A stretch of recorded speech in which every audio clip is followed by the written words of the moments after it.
Hello everyone. आज हम लोग रैबिस टेस्ट करने वाले हैं। इससे पहले हम लोग auxiliary series comparison test, D'Alembert's ratio test सब किया। डिस्क्रिप्शन बॉक्स में आपको लिंक मिल जाएगा। आज हम करने वाले हैं रैबिस टेस्ट। रैबिस टेस्ट का प्रूफ देखने वाले। सबसे पहले स्टेटमेंट देखते क्या बोल रहा है।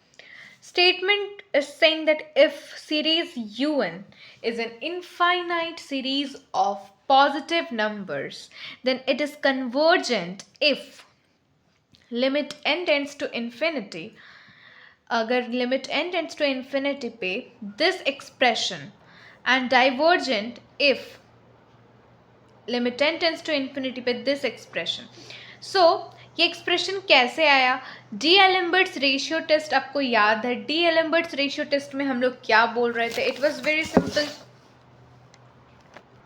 कि अगर un upon un plus one या इज ग्रेटर देन वन, अगर इसका रेशियो ग्रेटर देन वन होता है तो कन्वर्जेंट होगा, और un by un plus one अगर लेस देन वन होता है तो डाइवर्जेंट होगा।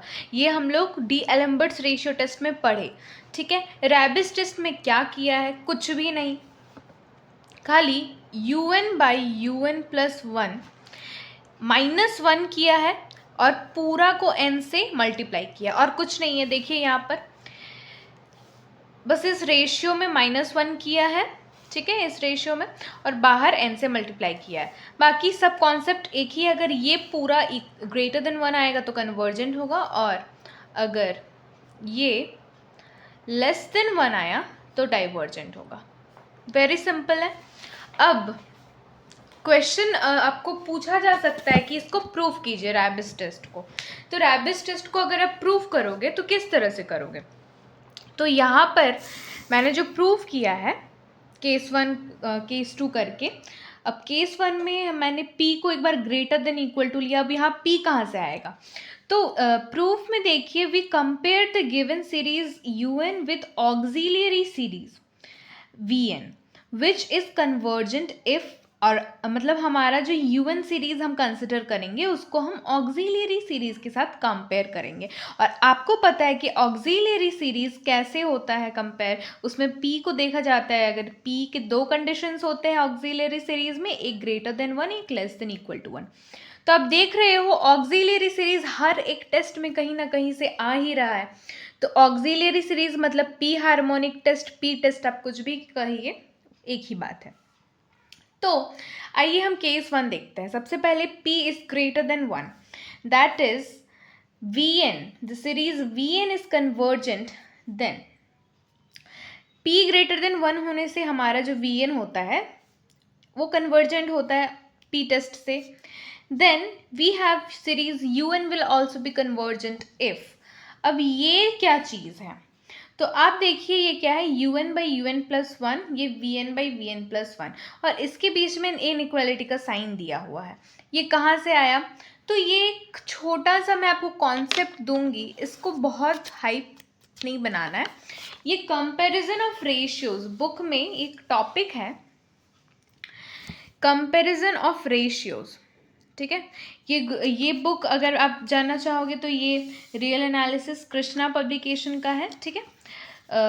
तो यहाँ पर कंपैरिजन ऑफ रेशियोज में आप जब देखोगे कि when u series un and series vn be two series of positive terms, then series un is convergent if series vn is convergent provided after some particular term।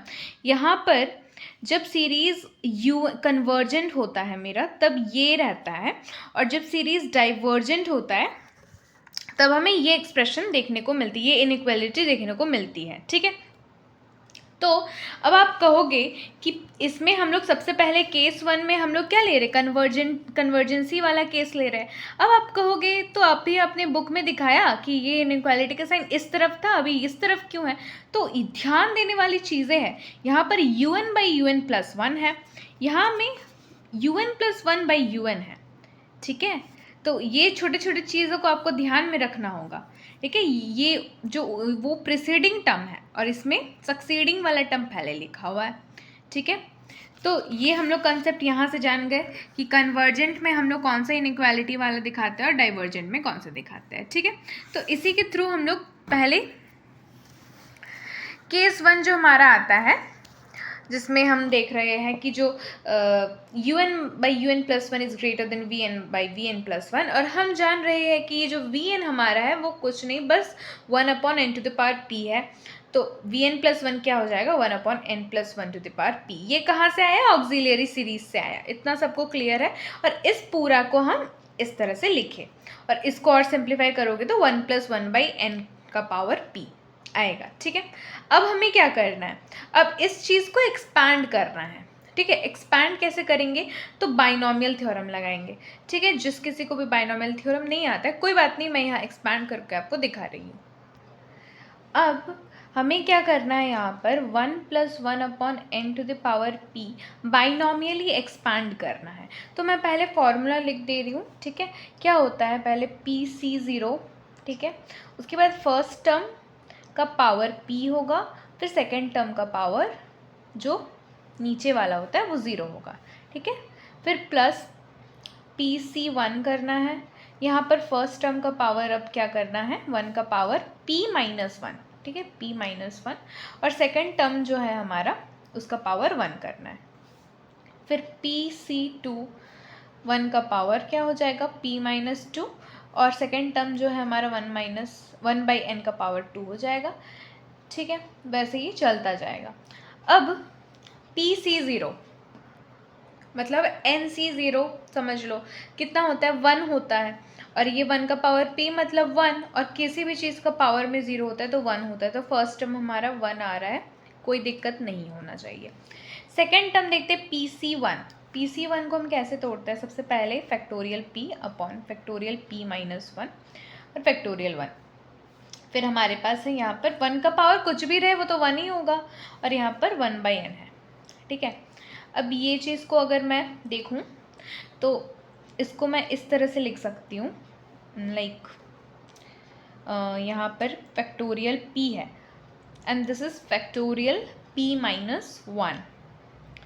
सो अगर मैं इसे तोड़ूँ तो factorial p-1, अगर मैं ऊपर वाला को तोड़ती हूँ तो फैक्टोरियल p इंटू फिर क्या हो जाएगा, फैक्टोरियल p-1। यहाँ p फैक्टोरियल हट जाएगा, मतलब फैक्टोरियल को तोड़ना मतलब एक कम करना, ठीक है। तो वैसे p इंटू फैक्टोरियल p-1 और नीचे, ताकि मैं नीचे का फैक्टोरियल p-1 को काट सकूँ। इंटू फैक्टोरियल 1 तो 1 ही होता है, ठीक है, और इंटू यहाँ 1/n रह रहा है, तो इससे ये कैंसिल आउट हो गया। तो हमारे पास क्या बच रहा है, इन दिस केस हमारे पास यहाँ बच रहा है p/n, यहाँ का p और यहाँ का n, ठीक है। तो मैं नीचे लिख ले रही हूँ, फर्स्ट टर्म हमारे पास 1 है प्लस p/n है। सिमिलरली यहाँ पर करिए, या एक आप रफ जगह में कर लीजिए कि PC1 क्या होगा, तो PC1 वाला तो बिकिए, PC2 क्या होगा। तो सबसे पहले p, ठीक है, फिर p-2 फैक्टोरियल, फिर 2 फैक्टोरियल, ठीक है। फिर सिमिलरली इसको जब आप तोड़ोगे ना p को, तो ये इस तरह से टूटेगा, पहले p लिखना, फिर p-1 लिखना, और फिर फैक्टोरियल p-2 लिखना, ठीक है, क्योंकि हम एक कम करते जा रहे हैं, तो ताकि इससे क्या हो जाए, कैंसिल आउट हो जाए। तो हमारे पास क्या बच रहा है, p-1 और 2। अब ये रफ में करना, मैं ये मेन स्टेप यहाँ कर रही हूँ, दिस इज़ माई रफ, ठीक है, या फिर आप कैसे भी कीजिए। सो प्लस यहाँ पर मैं लिख रही हूँ p-1 अपॉन 2 फैक्टोरियल 1/n², ठीक है। वैसे ही p-1 p-2 upon 3 factorial n³ pattern देख के मैं आगे का लिख ली, ठीक है। ये बाइनोमियली एक्सपैंड करना बोलता है इसको, ठीक है ना। अब आगे क्या करना है, तो वेरी सिंपल है। अब हमारे पास क्या रैबिस टेस्ट में हम इसमें यहाँ देखते हैं इस जगह पे कि हमारे पास un/un+1, हम केस 1 लिए हैं जहाँ पर p को ग्रेटर देन 1 किया, मतलब कन्वर्जेंसी वाला केस लिया है। तो कन्वर्जेंसी वाला केस में हम ऊपर देख रहे हैं यहाँ पर -1 है, ठीक है, और यहाँ पर -1 के साथ साथ कौन सा साइन है कि ये ग्रेटर देन वाला साइन है, ठीक है, तो हम ये वाला केस को दिमाग में रख के आगे सॉल्व करेंगे। सो नाउ हमारे पास क्या था LHS में, u1 by u1 minus plus 1 is equal to 1 plus p by n plus p minus 1 upon 2 factorial 1 by n square plus p minus 1 p minus 2 upon 3 factorial 1 by n cube and so on. ठीक है, now we will do कि हमें यहाँ पर un by un plus 1 minus 1 लाना है, तो minus 1 के लिए ये वाला 1 इधर शिफ्ट हो जाएगा। सो ये माइनस 1 इधर शिफ्ट हो गया। ठीक है, तो यहाँ पर देख रहे हैं हमारे पास un by un plus 1 minus 1 है। अब हम क्या करते हैं, देखिए अभी ये जो इनफाइनाइट सीरीज़ आप देख रहे हो, इनफाइनाइट पॉजिटिव टर्म सीरीज़, हमें इतना पूरा को लेकर नहीं चलना है, तो हम क्या करेंगे, बीच में ट्रंकेट कर देंगे, ट्रंकेट। अब ट्रंकेट का मतलब होता है अगर कोई भी इनफाइनाइट सीरीज़ को हम बीच से काट देते हैं, क्योंकि हमें पूरा का ज़रूरत नहीं है, तो हम इसको ट्रंकेट कर रहे हैं, मतलब we are only taking one तो इधर चला गया, मतलब p by n plus p minus 1 upon 2 factorial into 1 by n square. ठीक है, सिर्फ इतना लिखिए, या फिर आप एक और स्टेप लिख लीजिए, p minus 1 p minus 2 3 factorial into 1 by n cube. बस मैं इतना लिख रही हूँ, मैं सीरीज़ को आगे नहीं बढ़ा रही हूँ। इन दिस केस हमारा इक्वल टू साइंस will get change to inequality sign. ठीक है, क्यों कर रही हूँ, क्योंकि आप एक लॉजिक समझो, RHS में हमारा ज़्यादा टर्म्स हैं। ठीक है, ज़्यादा टर्म्स मतलब बड़ा, अब बड़ा में हम क्या कर रहे हैं, बीच से काट दे रहे हैं, मतलब हम छोटा कर दिए, तो ये ऑटोमेटिकली साइन बदल गया ना, अब RHS में छोटा हो गया मेरा LHS से। सो अब हमें क्या रिक्वायरमेंट है, हमें खाली एक n का ज़रूरत है, मतलब यहाँ हमारे पास जो एक्सप्रेशन है वहाँ हम un by un plus 1 minus 1, यहाँ n का हम मल्टीप्लाई कर दिए, तो यहाँ मल्टीप्लाई किए हैं, इसका मतलब कि ये सब में भी हमको n का क्या करना पड़ेगा, मल्टीप्लाई करना पड़ेगा।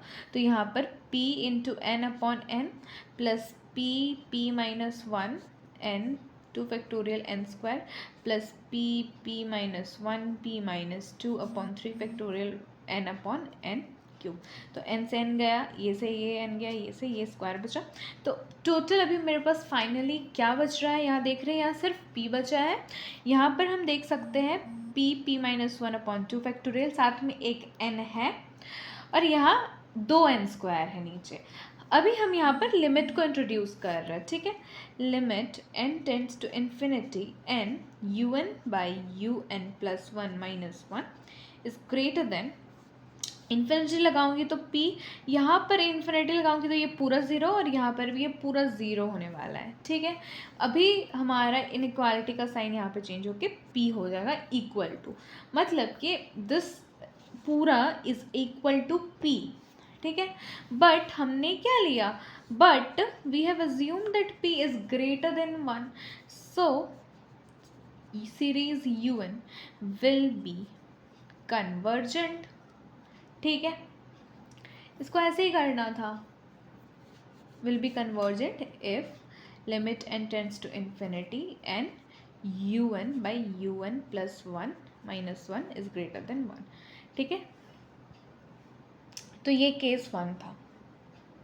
अब केस 2 किस तरह से होगा, देखो यहाँ पर केस 1 यहाँ तक लिखे, अब यहाँ पर case 2, when p is less than equal to 1, तो सीरीज़ मेरा डाइवर्जेंट होगा, डाइवर्जेंट होगा तो कंपैरिजन ऑफ रेशियोज़ में डाइवर्जेंट का मैं क्या बताई थी, इसमें साइन उल्टा हो जाएगा, इस तरफ हो जाएगा। सिमिलरली आपको सेम चीज़ें करनी है। ठीक है, इधर सेम चीज़ें करनी है आपको, you have to do the same expansion, आपको बीच से यहाँ पर इनइक्वालिटी का साइन बदलना है। किस तरह से, इसमें एक चीज़ मैंने जो यहाँ पर किया है, यहाँ पर स्टार्टिंग से मैं इनइक्वालिटी का साइन देकर आ रही हूँ, तो बीच में यहाँ ट्रंकेट किया है मैंने यहाँ पर, तो अब चाहो तो यहाँ इनइक्वालिटी का साइन को इधर ऐसे करके बदल के इक्वल कर लो, ठीक है। अब यहाँ से फिर इनइक्वालिटी कंटिन्यू होगा, ठीक है।